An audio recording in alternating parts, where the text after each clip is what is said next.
Minneapolis! Once again, this city is at the center of America's tension. Police, federal agents, protests, fear, and a country asking the same question. Again! What is really happening in Minneapolis? And why does it feel like no one trusts anyone anymore? Let's break it down! Minneapolis is not just any city. It's where the George Floyd protests exploded in 2020. It's where trust between citizens and law enforcement was already fragile. And today, that tension is back.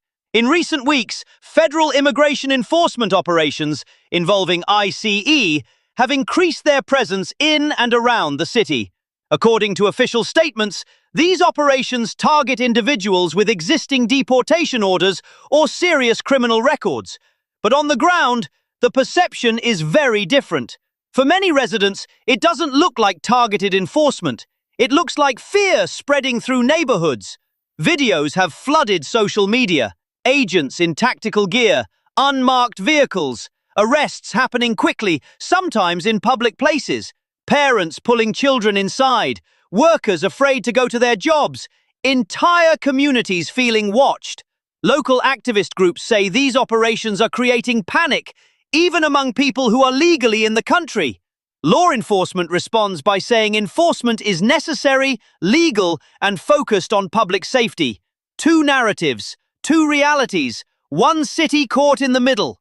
Law enforcement perspective. From the federal perspective, the message is clear. They argue that immigration laws exist for a reason, that enforcement cannot simply stop because it's unpopular, and that ignoring deportation orders undermines the rule of law. Supporters of ICE say officers are doing a dangerous job.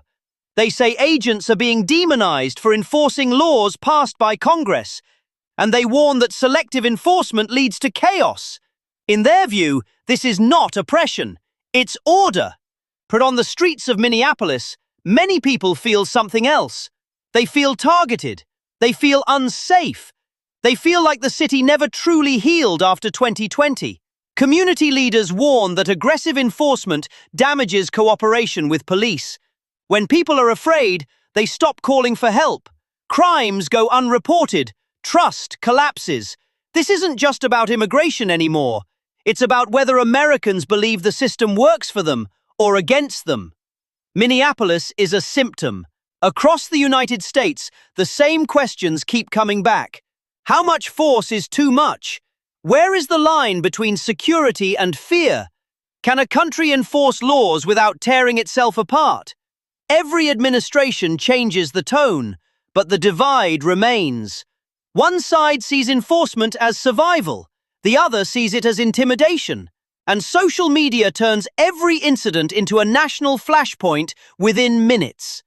Minneapolis is not just a local story, it's a mirror of fear, of anger, of a country struggling to agree on what justice even means.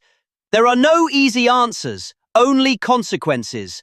And while politicians argue, people on the ground live with the tension every day.